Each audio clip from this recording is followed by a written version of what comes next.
ஆன்ம நேய அன்பர்கள் அனைவருக்கும் ஆத்ம வணக்கம்.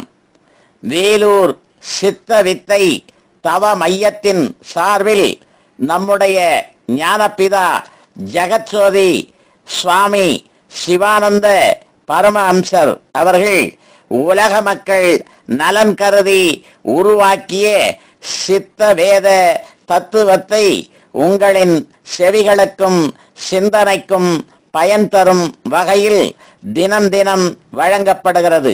அதன் தொடர்ச்சியாய் இன்று 14ஆம் நாள் தொடக்கம்.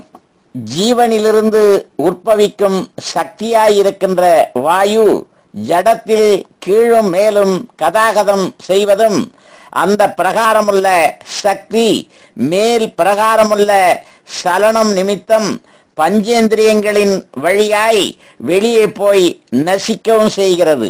இந்த பிரகாரத்தில் நசித்து கொண்டிருக்கிற சக்தியாகும் மாயை. சிருஷ்டி உண்டாகிறது சம்யோகத்தினால் ஆகும். ஆனால் சம்போக சமயத்தில் மேல் பிரகாரம் பஞ்சேந்திரியங்களின் வழியாய் வெளியில் போகிற சக்தி வெளியில் போகாமல் தன்னுள்ளில் கூடி ஒரே கதியாய் கதப்பாய், அதாவது இழைப்பு ரீதியாய் மேல் பாகத்தில் தனது உற்பவ ஸ்தானமாகிய புருவ மத்தியத்திற்கு சென்று அவ்விடம் ஸ்திதி செய்து கொண்டிருக்கிற ஜீவனோடு சேருகிறது. அதாவது உள்ளின் வழிகூடி கதாகதம் செய்து கொண்டிருக்கிற சக்தி ஸ்திரீயும் புருவ மத்தியத்தில் ஸ்திதி செய்து கொண்டிருக்கிற ஜீவன் புருஷனுமாகும். இந்த பிரகாரமுள்ள ஸ்திரீ புருஷ சம்போகத்தினால் அக்னி சொரூபமாய் இருக்கிற சுக்கிலத்தை இழக்கி அந்த சுக்கிலத்தை மேல் சொன்ன ஜீவன் சக்தியோடு சேர்த்து கீழே கொண்டு வந்து சக்தியின் வழியாய் அச்சுக்கிலத்தை கொண்டு அந்த ஜீவசக்தியாய் இருக்கிற வாயு சிருஷ்டிக்கிறது. இந்த பிரகாரத்திலாகும் சிருஷ்டி உண்டாகிறது.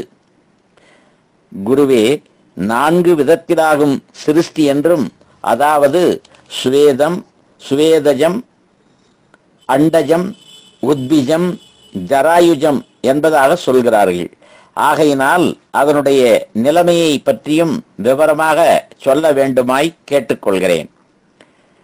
நீர் சுவேதஜம், அண்டஜம், உத்பிஜம், ஜராயுஜம் என 4 விதமாகும் சிருஷ்டி என்று சொன்னீர் அல்லவா? அவைகள் எவைகள் என்று தெரிந்து கொண்டிருக்கிறீர்? சுவேதஜம் என்றால் வேர்வையிலிருந்து உண்டாகின்ற பேன், மூட்டை பூச்சி முதலியவைகளும், அண்டஜம் என்றால் முட்டையிலிருந்து உண்டாகிற பட்சி, பாம்பு, மீன் முதலியவைகளும், உத்பிஜம் என்றால் பூமியிலிருந்து முளைத்து உண்டாகின்ற புல், பூண்டு முதலிய விருட்சாதிகள் வரையிலும் என்றும், ஜராயுஜம் என்றால் பிரசவித்து உண்டாகிற மனிதர், பசு முதலியவைகளாகும் என்றும் தெரிந்திருக்கின்றேன். ஆனால் இவ்விதத்தில் ஒரு காலம் உண்டாக இடமில்லை. ஏனென்றால் நீர் நினைத்த பிரகாரம் வியர்வையிலிருந்தும் முட்டையிலிருந்தும் பூமியிலிருந்தும் பிரசவித்தும் உண்டாகின்ற அனைத்தும் வெவ்வேறு விதத்தில் அல்ல. இவையெல்லாம் ஒரே விதத்திலேயே உண்டாகின்றன. அது எப்படி என்றால், மூட்டை பூச்சியும் பேனும் முட்டையிலிருந்துதான் உண்டாகிறது. மூட்டை பூச்சிகள் வசிக்கும் துவாரத்திலோ மற்றோ பார்த்தால் அநேக முட்டைகளை காணலாம். அந்த முட்டைகள் உடைந்துதான் மூட்டை பூச்சிகள் உண்டாகின்றன. அதே விதத்தில்தான் பேனுக்கும் முட்டை உண்டு. பேனுடைய முட்டையாகும் ஈர், அந்த ஈர் உடைந்துதான் பேன் உண்டாகிறது. இது நமக்கு பிரத்யட்ச அனுபவம் அல்லவா? ஆனால் இந்த 2 வர்க்கங்களும் மனிதரென்று அபிமானிக்கப்பட்டவருடைய இரத்தத்தை பானம் செய்து ஜீவித்து வருகின்றன. அதுகொண்டாகும் மூட்டை பூச்சிகள் ஜனங்கள் அதிகமாக வாசம் செய்யும் இடங்களிலும், பேன் ஜனங்களுடைய தலைகளிலும் காணப்படுகின்றன. இதல்லாமல் வியர்வையில் தான் உண்டாகிறதென்றால் எல்லோருக்கும் வியர்வை உண்டு. ஆனால் எல்லோரிடமும் பேன் காணப்படுவதில்லை. தவிர ஜனங்கள் வாசம் செய்து வருகிற எல்லா இடங்களிலும் மூட்டை பூச்சிகள் காணப்படுவதும் இல்லை. ஆனால் பிரம்மாண்ட கடாகமே சுவேத ஜோத்பவம், அதாவது உலகம் முழுவதும் சுவேதத்திலிருந்து உற்பவித்துள்ளதாகும். சுவேதம் சுயமாக உண்டான வியர்வை. அவ்வியர்வை உண்டாக காரணம் என்ன? உஷ்ணம் அதிகரித்ததினால். உஷ்ணம் உண்டாக காரணம் என்ன? சூடு அதிகரித்ததினால். சூடு எவ்விடமிருந்து உண்டாகிறது? அக்னியிலிருந்து. அக்னி எவ்விடமிருந்து உண்டாகிறது? வாயுவிலிருந்து. வாயு என்றால் என்ன? ஜீவசக்தியாயிருக்கின்ற தேகம். ஆனால் வாயுவாய் இருக்கிற தேகத்தில் அக்னி அதிகரித்த போது அதிலிருந்து ஆவியாக உற்பவித்த வியர்வைதான் சுக்கிலம். இவ்வித சுக்கிலத்தினால்தான் சர்வ சிருஷ்டிகளும் உண்டாகின்றன. அப்போது எல்லா உற்பவங்களும் சுவேதத்திலிருந்து உண்டாகின்றதல்லாமல் நம்முடைய ஜடத்திலிருந்து உண்டாகின்ற வியர்வையினால் யாதொரு சிருஷ்டியும் உண்டாகிறதில்லை.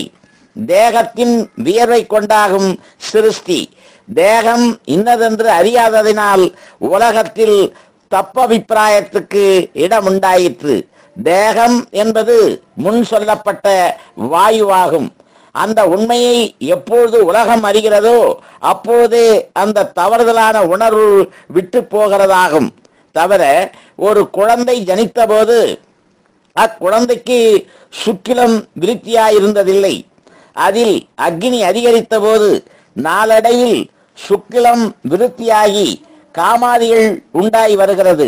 இந்த விதத்தில் எல்லாம் சுவேதத்திலிருந்து உற்பத்தி. குருவே, சுக்கிலத்தை கொண்டு எவ்விதத்தில் சிருஷ்டிக்கிறதென்று விவரமாக சொல்லித்தர வேண்டுமாய் கேட்டுக்கொள்ளுகிறேன். இந்த சுவேதமாய் இருக்கிற சுக்கிலம் முதலில் முட்டையாகின்றது. அந்த முட்டையிலிருந்துதான் உற்பவம். அது எப்படி என்றால், காட்டாமணக்கின் பாலை ஒரு இலையில் பிடித்து ஈர்க்கின் நுனியை வட்டமாக கட்டி அந்த பாலில் தொட்டு எடுத்து அதனை ஊதினால் அது எவ்விதமாக போகிறது? அது முட்டை வடிவமாக போகிறது. அதன் காரணம் என்ன? அதை ஊதிய போது வாயு அதனுள் அடங்கியதனால். ஆனால் அந்த பால் ஒருவித பசையுள்ளது. அவ்விதம் பசையுள்ள பாலில் ஈர்க்கை வட்டமாக கட்டி தோய்த்த போது அதற்குள்ளில் பசையாயிருக்கிற பால் வட்ட வடிவமாக பற்றி இருக்கும். அதில் ஊதிய போது அந்த பசையாயிருக்கிற பால் ஈர்க்கிலிருந்து விடாது நீண்டு அதனுள்ளில் வாயு நிறைந்து ஒரு முட்டை வடிவமாக ஈர்க்கிலிருந்து வேறுபட்டு போகின்றது. சிலவற்றில் ஒன்றிரண்டாயும், சிலவற்றில் 5-10ஆயும், சிலவற்றில் சிறிது சிறிதாய் அநேகமாயும், சிலவற்றில் ஒன்றுமில்லாமலும் போய்விடுகிறது. அதானது ஊதியதின் கிரம பிரகாரத்தை போல் சம்பவிக்கின்றது. இதை போலவே சுக்கிலம் என்பது ஒரு பசையாகும்.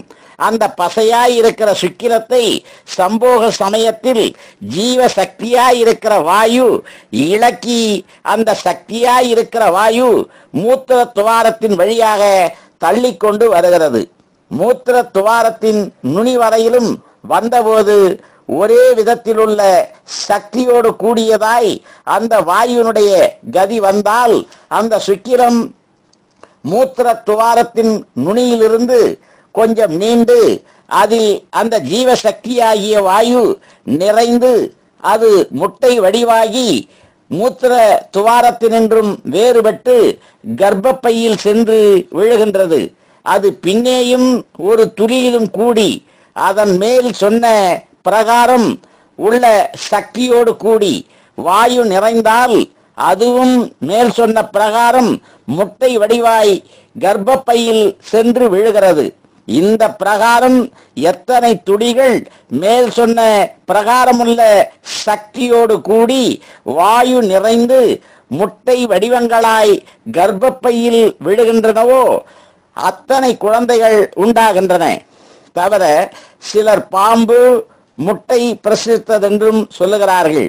என்றால் அது பாம்பு சம்யோகம் செய்ததனால் அல்ல, தாது சக்தி அதிகமானதால் சம்யோக சமயத்தில் இளைப்பு அதிகமாகி ஜீவசக்தியாகிய வாயு சுக்கிலத்தை இலக்கிக் கொண்டு வரும் பொழுது பன்னீர் செம்பு கொண்டு பன்னீர் வீசும் பொழுது எந்த பிரகாரம் பன்னீர் செம்பிலிருந்து வேறுபட்டு அணுவணுவாய் தொடர்ந்து தொடர்ந்து விழுவது போல் அப்படியே மூத்திர துவாரத்தின் நுனியிலிருந்து வாயுவினுடைய சக்தி கொண்டு சுக்கிலம் சிறு சிறு துளிகளாக சிதறி அதன் உள்ளிலெல்லாம் ஜீவசக்தியாகிய வாயு நிறைந்து வேறிடாது தென்னம் பூக்குலை போல் கர்ப்பப்பையில் சென்று விழுகிறது. இந்த பிரகாரம் உண்டாகி பிரசவித்ததற்குத்தான் பாம்பையும் முட்டையையும் பிரசவிக்கப்பட்டதென்றும் உலகத்தில் சொல்லுகிறார்கள். இந்த விதத்திலாகும் சிருஷ்டியினுடைய திதி. இவ்விதமல்லாமல் வேறு விதமாய் சிருஷ்டி உண்டாவதற்கிடமுண்டோ? நன்று. நாளைக்கு தொடருவோமா? ஆத்ம வணக்கம்.